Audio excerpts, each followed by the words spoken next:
So this is very important because for Edward Said, we don't just encounter them, but look at, and we're going to dig in a little bit into that, into this relationship of violence and trauma between the colonizer and colonized. Okay, now let us decide not. So I want to take you now to a very important, significant citation by Frantz Fanon from The Wretch of the Earth, talking about the same thing, violence. Okay, so Frantz Fanon states, let us decide not to imitate Europe. Let us combine our muscles and our brains in new direction. Let us try to create the whole man, whom Europe has been incapable of bringing to triumphant birth. So if you look at this quote, maybe the first question that might come to your mind is that we don't have violence. And nothing here talks about violence, right? Yes, that's right. That's true. But I want to drive your attention to this idea of the whole man. The whole man means what? So I explain things here. Frantz Fanon hints to this relationship between the colonizer and the colonized, the victimized and the victimizer. Fanon explains the consequential dimension of this relationship, focusing on the different disorders inflicted on the victim. So in The Wretch of the Earth, actually what we have is that Fanon states and argues that the violence done by the colonizer inflicts a lot of damage, a lot of irreparable damage on the part of the colonized person, or colonized in general. Okay? And Fanon's idea, hence, is to transmit this message to the victim, warning him of ideals of imitation. Emulation should be sought instead. Okay, I'm going to explain this better. Okay, however, if you just go back to this whole man, what he means that by whole man is that if you ever, guys, if you ever think about imitating the world, the Western world in terms of civilization, you have to come up with the whole man. For him, the colonizer is not the whole man because of his violence towards the colonized. So he's not a moral man. He's not a rightful man. He's not the man of principles. Okay, so Frantz Fanon here is trying to warn the colonized after, of course, colonialism and after independence, that you shouldn't be imitating European soul, European man, because it's not the whole man, because of the whole atrocities, genocides, and killings that have been inflicted by this European man in Africa and elsewhere in the world. Okay, so that's what Fanon expresses in this citation here, and he relates it, of course, to the mental disorders that come up or that generate after the damage of colonialism. That those beaten people, if they're not dead, they become like animals. They become monsters because of the damage inflicted on them. We're gonna make it. We're gonna clarify this later. Okay, so Fanon's idea, hence, is transmission of a message to the victim, and the victim is the native, of course, the black man, Indian, the people from Caribbean. Okay, warning him of ideals of imitation. So don't imitate. That's Fanon's argument. Don't try to imitate the European man because he's not a good model to imitate. Emulation means, well, emulation is to be better, not just like someone else, but to be better than someone, to emulate. So emulation should be sought instead, the whole man. This is a symbol of emulation, all right? So Fanon here says, or give this message to the inhabitants and the colonized person and say, you emulate. You have to think about emulation. You have to think about being better than the European man, because the European man has not proved to be the white man because of because of the violence, because of the atrocities, because of the damage in general. I'm going to summarize everything in the word damage, okay, inflicted on the victims, okay. That's Fanon. Now, according to in the light of what we have seen now from Edward Said and Fanon, Violence and Civilizing Mission, we're going to talk a little bit about Conrad's novel and how we can depict those things in the novel, and we encounter that discourse that Edward Said talks about in the novel. So when we talk about darkness and the white man, last time, if you remember, I explained how darkness can be also found in the white man, not just in settings, natural settings such as the river, for example, or the jungle, or Africa in general, but or the inhabitants themselves, but also in the white man. And when we talk about darkness, the opposite, of course, light, enlighten. Remember, we're talking about civilizing mission. So to come to civilize the other means to come to enlighten the other, to bring light to this dark place here. So enlightenment in the heart, excuse me. So what I was saying here is enlightenment in the heart of darkness, okay? Which means that enlightenment, a whole project based on enlightenment in the heart of a country, in a continent called Africa, which is really the symbol of darkness. Belgian British torch in the jungles of Congo. And this torch was mentioned, of course, in the novel. The noble cause in the savage lands. The noble cause, these are just my, my statements. I coined them for you, of course, just to show this contrast between the noble cause, which refers, of course, to the civilizing mission. The Belgian British torch refers, of course, civilizing mission. Enlightenment altogether refer to civilizing mission here, okay? In the savage land, of course, this contrast is always reiterating the novel. The great cause. So in one of the passages was referred to as a great cause in the black barbaric Africa. Okay, so we're gonna see this. Now, when we talk about darkness in relation to the white man or civilizing mission, okay, because the white man in the first place equals civilizing mission, talking today about civilizing mission. And again, I brought for you a number of words or lexical items that pertain to this notion here of civilizing mission, okay? Including signs, beckon, torch, progress, humanizing, great cause, intelligence, noble cause, spark. So all these ideas or items here refer to some light, refer to beckon of light brought to this dark place. So the characters in the novel, Marlowe, Kurt, and the whole range of other characters in the novel, of course, are symbolic or reminiscent of this torch here or this light here, to bring this light into Africa and into Congo in specific, okay? So if you go back to the novel, of course, you must find words, but in different contexts, in different settings, in different stations, okay? And what they very simply refer to is this civilizing mission, a whole project based on the torch, okay?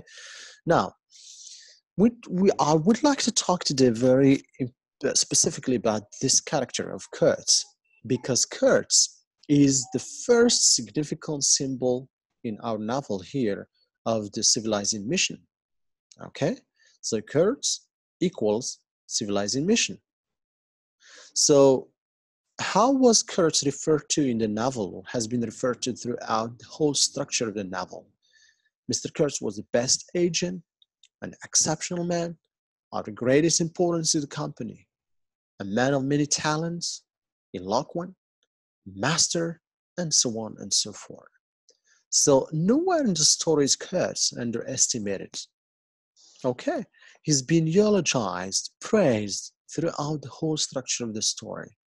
So Kurtz brings civilization to Congo. Kurtz was supposed, let me say, was supposed to bring civilization and enlightenment to Congo. Okay? Give me 1 second. Please, would you go back a little? Oh, come on.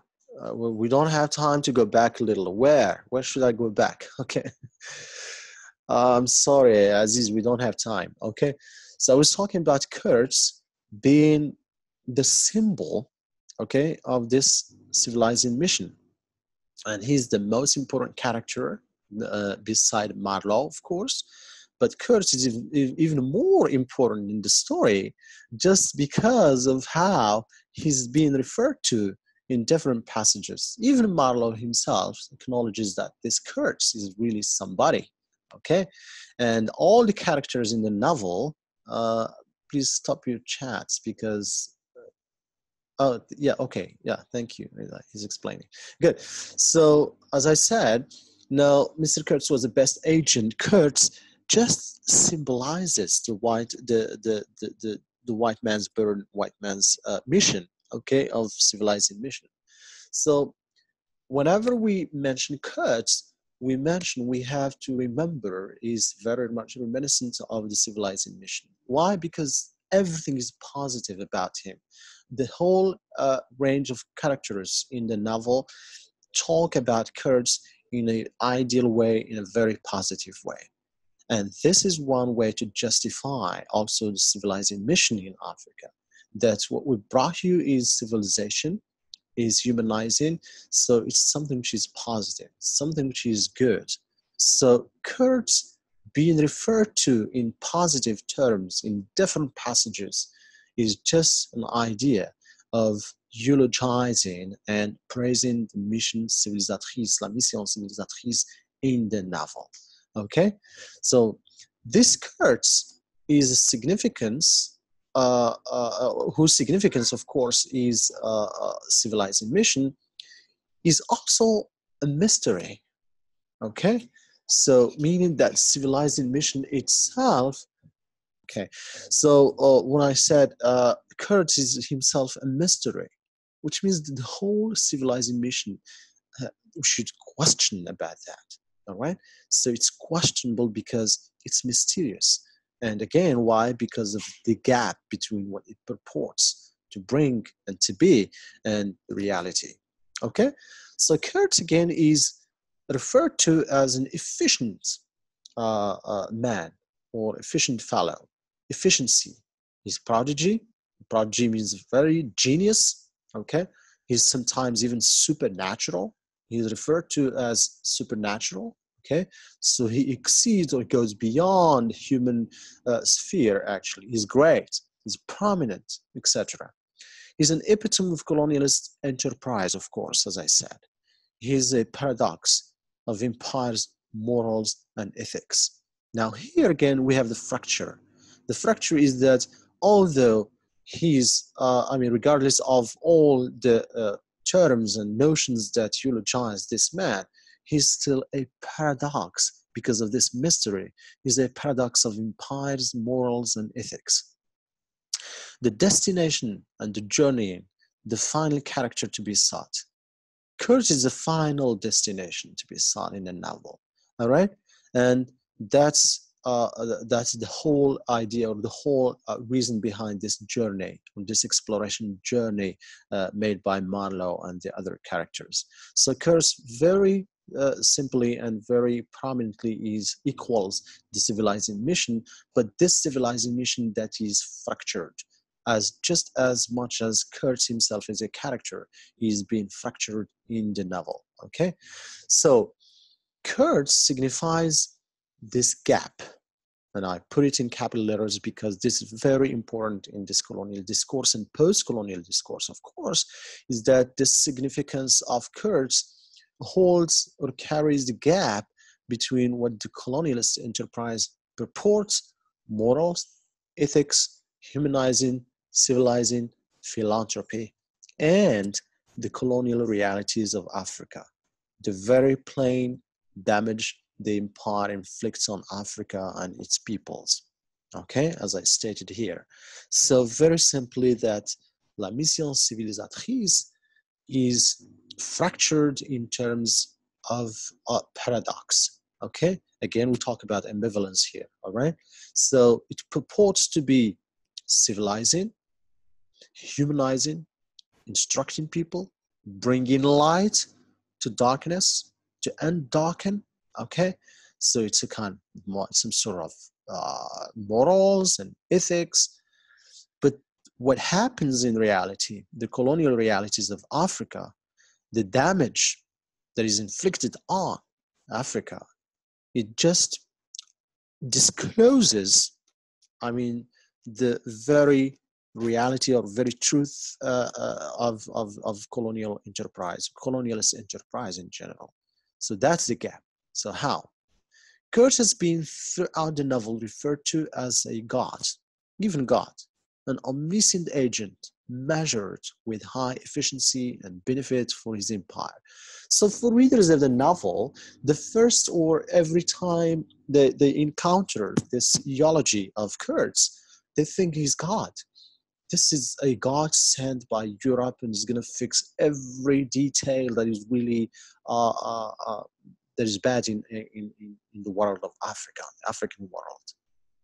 Okay, so people think, I mean, Conrad paints a very extra, super, hyper positive image of Kurtz in the novel, to the extent that he's got, so we believe, the readers of the novel, that this guy is a god that will fix, that will be able to fix every damage in Africa, every problem in Africa. While in reality, okay, Kurtz is just has just brought more damage himself, and his morals and his ethics have been crumbled. Okay, so Marlowe himself got shocked to discover him as a subject worth pitying in the end of the story. So in the end of the story, he's just somebody to pity. He's not actually a god as he's been purported throughout the structure of the novel. He's not the master everybody's talking about. He's not the efficient, prominent, significant, omniscient fellow that represents Europe, Europe's efficiency, actually. Marlowe was shocked that he's just somebody to be pitied. And his death, of course, poses a mystery in the end of the novel as well, but it has a lot of sense and a lot of meanings, as we shall see in a minute. Okay, so the discrepancy between the visualization of Kurtz within the reader's cognition and his reality, terror.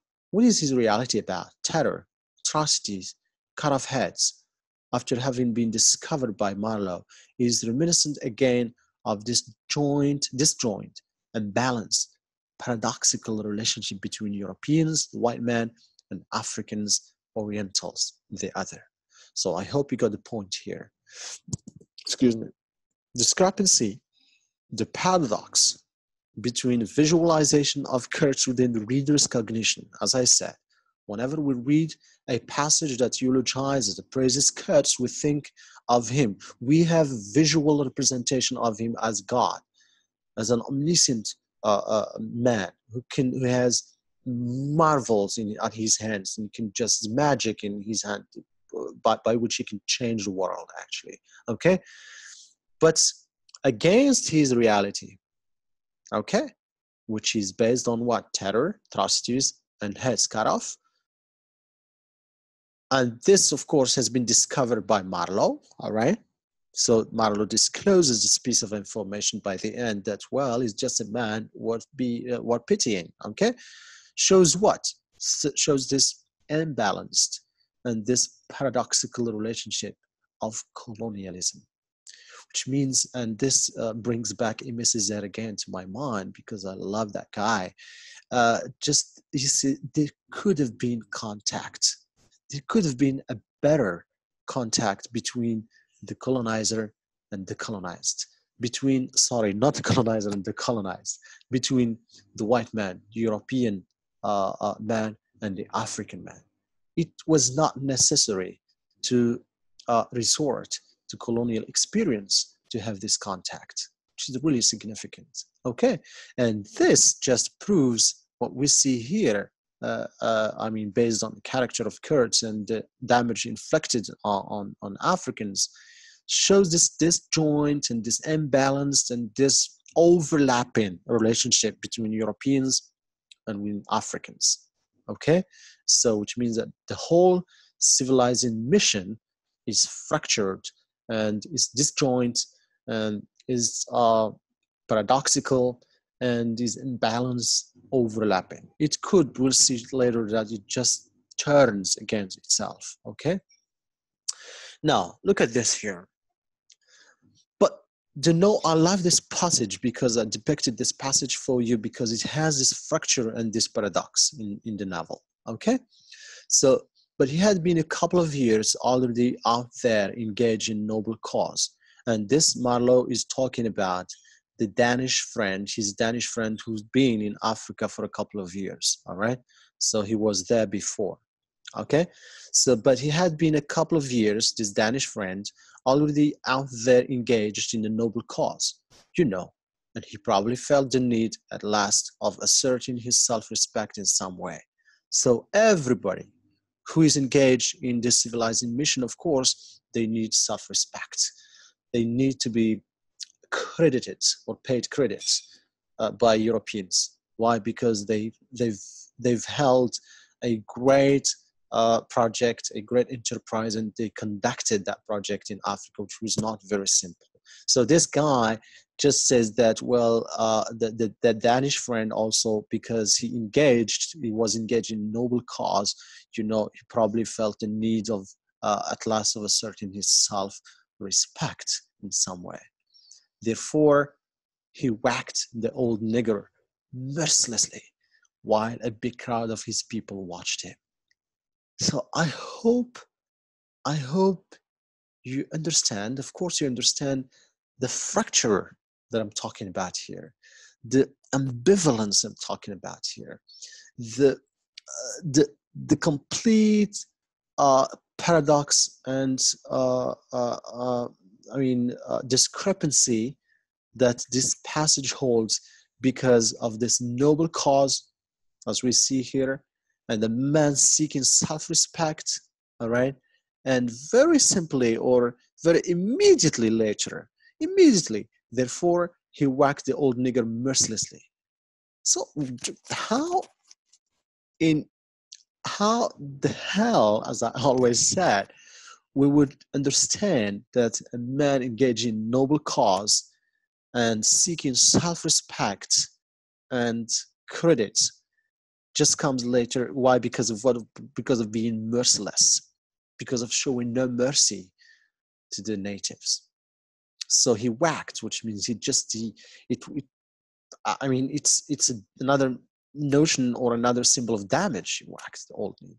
Okay, he hit the old nigger mercilessly. It's a very serious hit, the old nigger mercilessly, while a big crowd of his people watched him. Of his people, whose people? Natives' people, the black man's people. All right. So it's kind of some sort of public humiliation to the native. All right. But this guy is also seeking self-respect and self-eulogy, and he's engaged in noble cause. So what is this noble cause that should be premised, or that is premised on merciless damage? So this is one of the passages that show very significantly, in a very significant way, this fracture that's going on between what civilizing mission purports to be or pretends to be, and the very reality that we have in the novel, actually. So this is how civilizing mission is flipped. It turns against its own principles. The noble becomes savage. So the noble, the guy who's engaged in noble cause, becomes just savage here. Okay, and the savage becomes noble. This is what we call it, the noble savage. Okay.